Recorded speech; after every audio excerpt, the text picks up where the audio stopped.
चलिए गाइस, आपका ये सेकंड बुक का लास्ट चैप्टर है बेसिकली, जिसे हम लोग कैश फ्लो स्टेटमेंट बोलते हैं। ठीक है, so we are starting with it.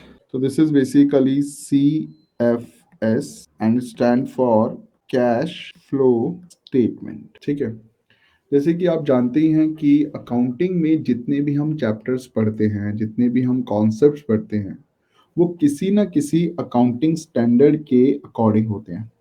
यानी कि हमारे ICAI ने मिलकर कुछ ऑर्गेनाइजेशंस के साथ अकाउंटिंग स्टैंडर्ड्स तैयार किए हुए हैं, और उन अकाउंटिंग स्टैंडर्ड्स पर ही ये सारे के सारे कॉन्सेप्ट क्या होते हैं, बेस होते हैं। तो कैश फ्लो स्टेटमेंट का जो अकाउंटिंग स्टैंडर्ड है वो है 3। तो अगर कभी आपको पूछा जाएगा कि CFS में कौन सा अकाउंटिंग स्टैंडर्ड आता है, तो आपने सिंपल सी एक चीज़ कहनी है, दैट इज अकाउंटिंग स्टैंडर्ड 3, जो इसके अंदर क्या करता है, अप्लाई होता है, और उसी के अंदर हम क्या करते हैं, सारा का सारा वर्क करते हैं। तो सबसे पहली बात, इसके अंदर आप देख सकते हैं 3 स्टेटमेंट दी हुई है। वन इज कॉल्ड कैश, मतलब 3 वर्ड दिए हुए हैं, cash, second is flow, and third is statement. तो पहले हम इन 3 चीजों का मतलब समझेंगे कि कैश क्या होता है, फ्लो क्या होता है, और स्टेटमेंट क्या होता है, एंड देन फिर इनको कंबाइन करके हम चीजों को यूज करेंगे। तो when we just say cash, तो इसका मतलब सिर्फ और सिर्फ कैश इन हैंड नहीं होता है। ठीक है, तो अगर मैं सिर्फ आपको कैश बोलता हूं तो इसका मतलब सिर्फ कैश नहीं होता है। जैसे अभी हमने लास्ट डिस्ट्रीब्यूशन चैप्टर में भी देखा था कि इफ आई से कैश, तो मैं उधर आपको बोलता था कि कैश का मतलब बैंक भी होता है। तो यहाँ पर भी वो है, प्लस थोड़ा सा एक्सटेंशन और है यहाँ पर। तो कैश का मतलब एक तो आपके पास कैश इन हैंड, वो तो है ही। Apart from cash in hand you will have cash in bank. जो पैसा आपके पास इन हैंड है, यानी कि हार्ड कैश पड़ा हुआ है, प्लस जो पैसा आपके पास बैंक में पड़ा हुआ है, वो दोनों ही कैश इन हैंड के पार्ट होते हैं। कैश इन हैंड के लिए हम ज़्यादातर कैश अकाउंट यूज़ करते हैं, और कैश इन बैंक के लिए हम ज़्यादातर बैंक अकाउंट यूज़ करते हैं। ठीक है, इसके अलावा हमारे पास एक और चीज़ है जिसे हम कहते हैं मार्केटेबल सिक्योरिटीज। ये भी एज गुड एज कैश है। मार्केटेबल सिक्योरिटीज क्या होता है, जो आपने देखा है हम लोग सिक्योरिटीज में पैसा लगाते हैं, जैसे शेयर्स में, डिबेंचर्स में, बॉन्ड्स में, म्यूचुअल फंड्स में। इन्हें हम अपनी मर्जी से जब मर्जी क्या कर सकते हैं, सोल्ड आउट कर सकते हैं, सेल कर सकते हैं, और इन्हें किस में चेंज कर सकते हैं, लिक्विड में। लिक्विड मतलब कैश में चेंज कर सकते हैं। So that's why they are also is as good as cash, they are also as good as cash. तो इसका मतलब है, सिर्फ जब हम कैश बोलते हैं तो उसका मतलब सिर्फ ये नहीं होता कि जो हार्ड कैश हमारे पास है उसी के बारे में हम बात कर रहे हैं, नहीं। जब हम कैश बोलते हैं तो we are talking about cash, cash in bank, marketable securities, इन सभी के बारे में हम क्या कर रहे हैं, बात कर रहे हैं। अब इन सबको अगर मुझे एक साथ बोलना हो, ठीक है, मुझे अलग अलग ना बोलना हो, ऑल्दो हम ट्रीट इन सबको करेंगे, बट इन सबको मुझे अगर एक साथ बोलना हो तो मैं क्या बोलता हूँ, मैं एक सिंपल सी चीज बोलता हूँ, ये है कैश एंड कैश इक्विवेलेंट। देखिए, आपको नाम से ही पता लग रहा होगा क्या, एक तो कैश प्लस, इनको शेयर्स भी बोल सकते हैं क्या, नहीं, देखो शेयर्स नहीं बोल सकते हैं। शेयर्स सिक्योरिटीज में होता है। सिक्योरिटीज में जब आपने पैसा लगाया होता है फॉर अ शॉर्ट टर्म, कि अभी आपने पैसा लगाया हुआ है, थोड़े टाइम बाद जब थोड़ा बहुत प्रॉफिट दिखाएगा आप उसे चेंज कर लेंगे, तो that is basically called marketable securities. Marketable जिसे आप मार्केट में बेच सकते हैं। आपने सिर्फ शेयर्स में पैसा लगा दिया, उसे हम लोग बेसिकली डिपेंड करते हैं कि आउटफ्लो है या इनफ्लोज है, प्लस वो मार्केट में किस पर्पज से आपने लगा रखा है। तो अभी आप इतना डेप्थ में मत जाओ उसका, तो उसकी जरूरत नहीं है। चलिए, अभी हमारे पास सिर्फ आप 3 चीजें अपने लेवल पे समझे कि कैश इन हैंड जो आपके पास हाथ में है, hard cash, cash in bank जो आपके बैंक अकाउंट्स में पड़ा हुआ है, प्लस जो थोड़े बहुत आपने सिक्योरिटीज, क्योंकि जब आए से सिक्योरिटीज तो सभी कुछ आ जाता है जो भी आपने सेबी के अंडर आता है, चाहे वो शेयर्स हो, बॉन्ड्स हो, डिवेंचर हो, मार्केटेबल जो ट्रेजरी बिल्स होते हैं, कमर्शियल पेपर्स होते हैं, तो they just tell you marketable securities. तो इन सबको एक साथ क्या कहा जाता है, कैश एंड कैश इक्विवेलेंट। तो आप समझ सकते हैं, कैश एक तो हार्ड कैश हो गया, एंड कैश इक्विवेलेंट का मतलब जो कैश जैसा हो, जो कैश के क्या हो, इक्वल हो। ठीक है ना, जो कैश के क्या हो, इक्वल हो, उसे कहा जाता है कैश एंड कैश इक्विवेलेंट। तो पहला वर्ड तो हो गया, यानी कि हमने बात करनी है किसके बारे में, कैश के बारे में। तो जब भी मैं यहाँ पर कैश बोलूंगा तो आप मान के चलेंगे we are talking about cash and cash equivalent. अच्छा, दूसरा वर्ड आपने देखा यहाँ पर लिखा हुआ है जो है flow. The second word which is written is flow. अब फ्लो आपको पता है, फ्लो जो होता है दो टाइप का होता है, एज एन फ्लो इनसाइड भी होता है और आउटसाइड भी होता है। यानी कि आपके पास पैसा आता भी है और पैसा जाता भी है। तो we have inflow of cash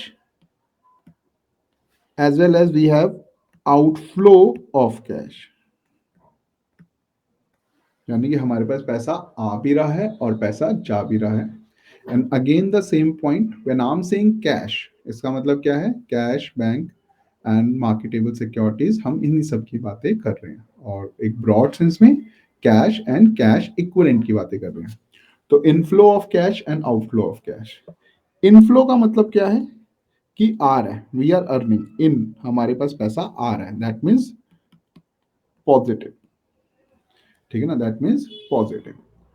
और ऐसे ही सेम अगर हम आउटफ्लो ऑफ कैश की बात करते हैं तो इसका मतलब क्या है, आउट, यानी कि पैसा जा रहा है, दैट मीन्स नेगेटिव। ठीक है, that means positive and negative. तो पैसा आ रहा है या पैसा जा रहा है। तो when we talk about flow, तो फ्लो का मतलब क्या है, या तो आ रहा है या फिर जा रहा है। तो पहला वर्ड था कैश, जिसके अंदर हमने बात किया that we will talk about cash and cash equivalent. फिर बात करी फ्लो की, फिर बात करी फ्लो की, कि कब कब पैसा आएगा, कब कब पैसा जाएगा। ठीक है, वी आर टॉकिंग अबाउट कि कब कब हमारे पास पैसा आएगा और कब कब हमारे पास से पैसा जाएगा। तो फ्लो इन हो गया आना, आउट हो गया जाना। अच्छा, अब पॉइंट ये आता है कि यार हम एक एक ट्रांजेक्शन को ऐसे बताएंगे कि हाँ पैसा आ रहा है जी, पैसा जा रहा है। ठीक है, अब ये जो पैसा आ रहा है और जा रहा है, ये जो हमने बताना है, ये हम बनाते हैं basically for an accounting year. पूरे साल में कितना पैसा आया और कितना पैसा गया। ठीक है, पूरे साल में कितना पैसा आया और कितना पैसा गया, ये हम क्या करते हैं, हम लोग बनाते हैं with the help of CFS। अब पॉइंट ये आता है कि पैसा आ रहा है, you will say sir inflow of cash हो रहा है, पैसा जा रहा है, you will say outflow of cash हो रहा है। बट आप एक चीज देखिए, एक अकाउंटिंग ईयर में 365 डेज हो गए। ठीक है, और 12 मंथ्स हो गए हैं। तो मैं हर एक ट्रांजेक्शन का इन आउट तो नहीं लिखूंगा ना, मुझे कोई एक प्रॉपरली फॉर्मेट कर बनाना पड़ेगा ये, जिसे मैं देखूं और मुझे पूरे साल का इनफ्लो और आउटफ्लो समझ आ जाए। फिर पॉइंट एक और भी आता है कि जैसे देखिए आपने सैलरी दी, तो जब आपने सैलरी दी तो आपका पैसा गया, आई एग्री। आपने एक प्लांट एंड मशीनरी खरीदा, तब भी पैसा गया। बट दोनों के नेचर में फर्क है। सैलरी दी है मैंने खर्चे के लिए, मैंने आज उससे सर्विसेज ली हैं और मैंने उसको क्या कर दिया, पे ऑफ कर दिया। और प्लांट एंड मशीनरी अगर मैं खरीदता हूं तो मेरा क्या क्रिएट हो गया, मेरा एक एसेट क्रिएट हो गया। तो ये दोनों भी अलग अलग चीजें हैं, पैसा तो दोनों में जा रहा है, पर दोनों का नेचर क्या है, अलग अलग है। तो कोई ना कोई तरीका होना चाहिए जिससे हम इसे प्रॉपरली प्रेजेंट करें और सामने वाले को एक जैसी सी नॉलेज आए, यानी कि यूनिफॉर्मिटी आए। ऑब्वियस ही बात है ना, अगर सिर्फ ये बोला जाए कि सिर्फ ये लिखो कब कब पैसा गया कब कब पैसा आया, तो हर एक पर्सन अपने अपने तरीके से लिखेगा। हो सकता है कोई पहले लिखे कब पैसा आउट हुआ, हो सकता है कोई ये लिखे कि कब पैसा पहले इन हुआ, हो सकता है रोज की रोज डेट के वाइज लिखे। ठीक है ना, तो सबका अलग अलग हो सकता है, तो समझना बहुत मुश्किल होगा। तो इसलिए हम लोगों ने क्या किया, हमने इस चीज को इनफ्लो और आउटफ्लो को बनाने के लिए एक फॉर्मेट प्रॉपरली डिसाइड किया कि भाई जो भी इनफ्लो एंड आउटफ्लो बनाएंगे वो एक प्रॉपर फॉर्मेट के साथ बनाएंगे। And that format is basically called statement. इस फॉर्मेट को बेसिकली हम क्या कहते हैं, स्टेटमेंट कहते हैं। अब इस स्टेटमेंट को बनाने के लिए, इस स्टेटमेंट को बनाने के लिए हमने एक एक्टिविटीज की हेल्प ली कि यार एक काम करते हैं, स्टेटमेंट को बनाएंगे with the help of activities. तो हमने कहा कितनी एक्टिविटीज और क्या एक्टिविटीज, तो हमने पूरी की पूरी स्टेटमेंट को 3 एक्टिविटीज में डिवाइड किया। हमने पूरी की पूरी स्टेटमेंट को कितनी एक्टिविटीज में डिवाइड किया? 3 एक्टिविटीज में, जो हमारा बेसिकली इस चैप्टर का कॉन्सेप्ट रहेगा कि वो 3 एक्टिविटीज कैसे कैसे बनेंगी। तो सबसे पहले हमने क्या किया, इस पूरी की पूरी स्टेटमेंट को 3 एक्टिविटीज में डिवाइड किया। और वो एक्टिविटीज कौन कौन सी थी? One is basically called operating activities. Second is called investing activity. Third is called financing activity. यानी कि हमने बेसिकली ये जो CFS है, कैश फ्लो स्टेटमेंट है, इस पूरे के पूरे कैश के आउटफ्लो और इनफ्लो को समझने के लिए क्या किया, एक स्टेटमेंट बनाई। और वो हमने स्टेटमेंट बनाई with the help of 3 activities. और उन 3 एक्टिविटीज का नाम था, पहली एक्टिविटी का हमने नाम दिया ऑपरेटिंग, दूसरी एक्टिविटी का नाम दिया इन्वेस्टिंग एक्टिविटी, और तीसरी एक्टिविटी का नाम दिया फाइनेंसिंग एक्टिविटी। ठीक है, तो आप देख सकते हैं हमने नाम लिखा क्या है, कैश फ्लो स्टेटमेंट। और ये कैश फ्लो स्टेटमेंट कैसे पढ़ा? कैश फ्लो का मतलब, कैश का मतलब cash and cash equivalent, cash and cash equivalent, जो कैश है और जो कैश के जैसे हैं उनके बारे में हमने बात करनी है। क्या बात करनी है?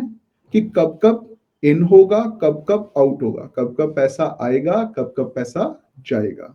और इस पैसे के आने और जाने को हम प्रॉपरली एक स्टेटमेंट में बनाएंगे with the help of 3 activities, with the help of 3 activities. और उन 3 एक्टिविटीज का क्या नाम होगा? Operating activity, investing activity, financing activity. ठीक है, तो यानी कि अगर मैं आपको बोलूं कि what is CFS, what is cash flow statement, तो हम लोग सिंपल सा क्या लिखेंगे, we just write a cash flow from, cash flow या यूज्ड फ्रॉम ऑपरेटिंग एक्टिविटीज। ये फ्लो एंड यूज की अभी हम बात करेंगे। बी हम लिखेंगे कैश फ्लो या used from investing activity. C cash flow या यूज्ड फ्रॉम फाइनेंसिंग एक्टिविटी। इन तीनों को प्लस करेंगे तो हमारे पास क्या आ जाएगा, कैश फ्लो या used from A plus B plus C activity. इसमें हम ऐड करेंगे cash and cash equivalent in the beginning, और हमारे पास आंसर आ जाएगा cash and cash equivalent in the end. ठीक है गाइस, ये है बेसिकली स्टेटमेंट। इसमें कुछ चीजें हैं जो अभी आपको नहीं पता है, मैं भी बताता हूँ। बेसिकली हम लोगों को ये स्टेटमेंट बनानी है। ठीक है, बेसिकली हमने क्या बनाना है, ये स्टेटमेंट बनानी है। और देखिए हमने क्या लिखा, हमने लिखा कैश फ्लो या यूज्ड। फ्लो या यूज का क्या मतलब है, मैंने अभी आपको बताया था, या तो पैसा आ रहा होगा या पैसा जा रहा होगा। दो चीजें होंगी, या तो पैसा आपके पास क्या होगा, आएगा, या फिर पैसा क्या होगा, आपके पास से जाएगा। सिर्फ यही दो चीजें हैं जो हमारे पास होंगी। तो जब पैसा आता है दैट मीन्स पॉजिटिव, इनकमिंग है, तो उसे कहते हैं फ्लो, तो हम उसे डालते हैं पॉजिटिव। और जब पैसा जाता है उसे कहते हैं यूज। तो जब हम आंसर निकालेंगे ना, तो या तो पॉजिटिव आएगा या नेगेटिव आएगा, या तो आपके पास पैसे बच जाएंगे पॉजिटिव, या आपके पास पैसे ज्यादा खर्च हो जाएंगे नेगेटिव। तो अगर आंसर फ्लो में आता है तो हम लिखेंगे cash flow from operating activity, और अगर नेगेटिव आंसर आता है तो हम लिखेंगे cash used from operating activity. ये सेम चीज तीनों एक्टिविटी के लिए रहेगी। अगर यूज्ड आता है तो नेगेटिव आंसर, और अगर फ्लो आता है तो पॉजिटिव आंसर। यानी कि अगर आंसर पॉजिटिव आएगा तो हम वर्ड फ्लो यूज करेंगे, और अगर आंसर नेगेटिव आएगा तो हम यूज करेंगे। अब उसके बाद फिर हमने लिखा कैश फ्लो या use from A plus B plus C, तीनों एक्टिविटीज से। अब ये क्या है, add cash and cash equivalent in the beginning and cash and cash equivalent in the end. इसका मतलब क्या है, देखिए जब भी हम लोग सी एफ एस स्टार्ट करते हैं, जब भी हम लोग सी एफ एस स्टार्ट करते हैं, तो मैंने आपको क्या बताया कि हम लोग बात करते हैं किसकी, कैश की और कैश इक्विवेलेंट की। Inflow and outflow in an accounting year, in an accounting year.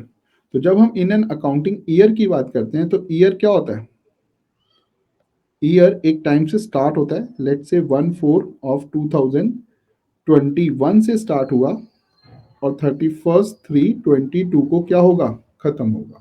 ठीक है, एक साल पुराना ले लेते हैं क्योंकि 22 अभी चल रहा है। 20 से शुरू हुआ और 21 पर खत्म होगा। तो ये हो गया बिगिनिंग और ये हो गया एंड।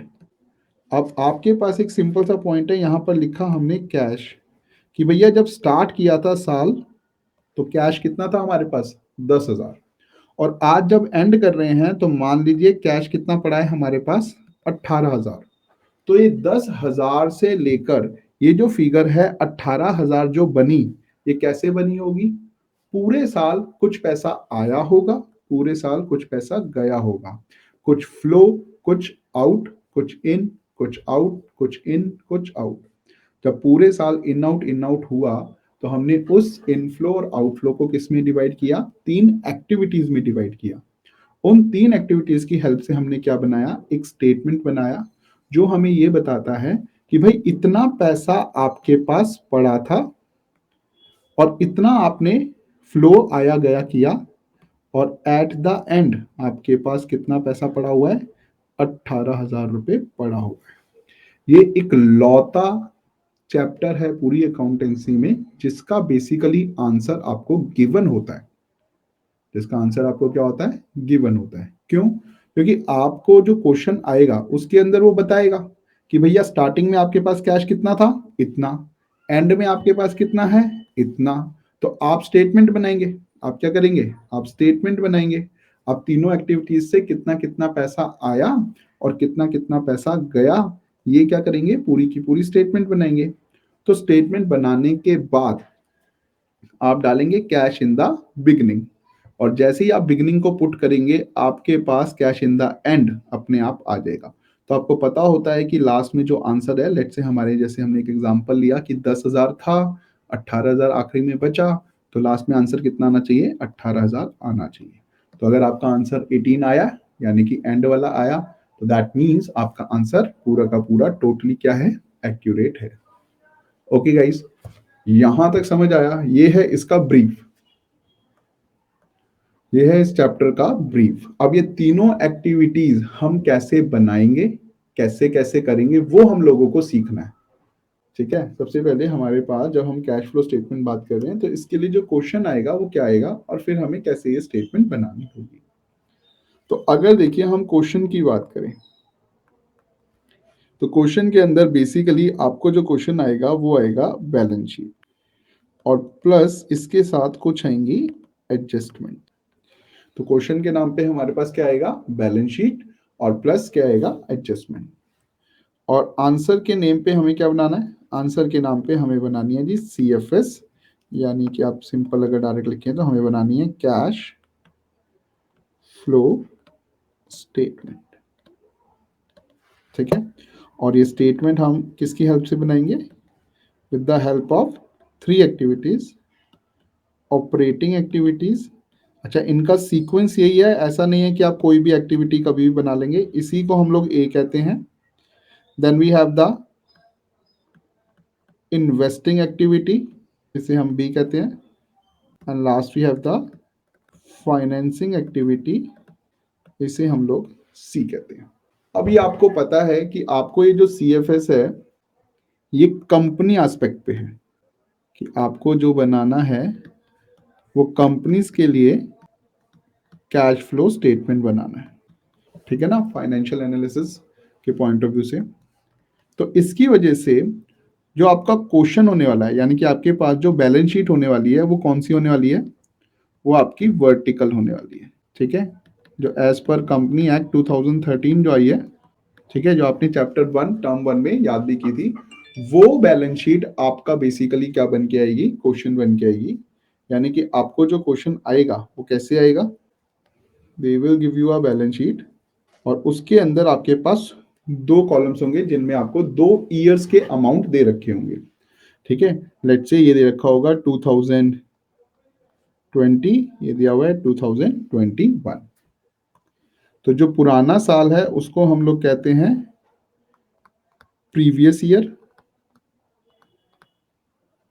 और जो न्यू ईयर है उसको हम कहते हैं करंट ईयर। ऐसे ये प्रैक्टिकली हम लोग पहले करंट ईयर लिखते हैं, बाद में प्रीवियस ईयर लिखते हैं, तो हम लोग वैसे ही लिख लेते हैं। तो पहले 2021 और फिर 2020। तो इसको क्या कहा जाता है, इसको कहा जाता है पीवाई और इसको कहा जाता है CY. PY stand for previous year, CY stand for current year. मैं यहाँ पे आपके लिए लिख देता हूँ, ठीक है। तो आपको याद ही होगा कि सबसे पहली हेडिंग क्या होती थी, वी हैव देयर पर्टिकुलर्स, और फिर होती थी हमारे पास इक्विटीज एंड लाइबिलिटीज, ठीक है। हमारे पास क्या होता था, इक्विटीज एंड लाइबिलिटीज, और इसके अंदर सबसे पहले आ जाता है हमारे पास शेयर कैपिटल, या आप कह सकते हैं shareholder fund, shareholder funds, then we have NCL, then we have CL, और इसका टोटल होता था। और फिर हमारे पास होता था एसेट्स, एसेट्स के अंदर एनसीए और सीए, और फिर इसका टोटल होगा, ठीक है। तो अब हमारे पास जो कैश फ्लो स्टेटमेंट आएगा उसके अंदर बेसिकली हमारे पास क्या होगा, उसके अंदर हमारे पास ये प्रॉपरली क्वेश्चन होगा जिसके अंदर हमारे पास बैलेंस शीट गिवन होगा। उस बैलेंस शीट के अंदर हमारे पास एक प्रीवियस ईयर और एक करंट ईयर, उसका सारा डेटा होगा, और उन दोनों को डेटा को देखते हुए with the help of these 2 years हम लोगों को क्या बनाना है, कैश फ्लो स्टेटमेंट बनानी है। अब देखिए मैंने क्वेश्चन में आपको लिखा था कि एडजस्टमेंट भी होंगी, तो आपको याद होगा 11th क्लास में ना एक चैप्टर होता था फाइनल अकाउंट्स। तो फाइनल अकाउंट्स में हम क्या करते थे, ट्रायल बैलेंस की हेल्प से ट्रेडिंग अकाउंट, पीएनएल अकाउंट और बैलेंस शीट बनाते थे। तो वो चैप्टर 14 होता था। फिर उसी वाले चैप्टर का फर्दर चैप्टर 15 बनाया गया, फाइनल अकाउंट विद एडजस्टमेंट। एक था विदाउट एडजस्टमेंट, एक था विद एडजस्टमेंट। तो आप ना सीएफएस को भी लगभग वैसा सा ट्रीट करेंगे हम लोग। हम पहले सीएफएस करेंगे सिर्फ बैलेंस शीट पर, कि भैया हमें मान लीजिए नीचे कोई भी एडजस्टमेंट नहीं दी हुई है, हमें कोई भी एडजस्टमेंट नहीं दी हुई है, तो हम लोग क्या कर रहे हैं, कैश फ्लो स्टेटमेंट बना रहे हैं। और फिर जब हम ऐसे सीख जाएंगे फिर हम करेंगे अगर हमें बाकी एडजस्टमेंट दी हुई है तो कैसे करना है। ओके, फर्स्ट पॉइंट यहाँ तक क्लियर। तो ये हो गया क्वेश्चन। अब हम बात कर रहे हैं आंसर की। तो जैसे कि हमने बात करी, आंसर के लिए हमें क्या बनानी है, हमें एक्टिविटी बनानी है। और कितनी एक्टिविटीज है हमारे पास, A, B and C. And I hope अब आप लोगों को ए, बी और सी का नाम याद हो गया होगा। तो ए का नाम है हमारे पास operating activity, next one is investing activity, last one is financing activity.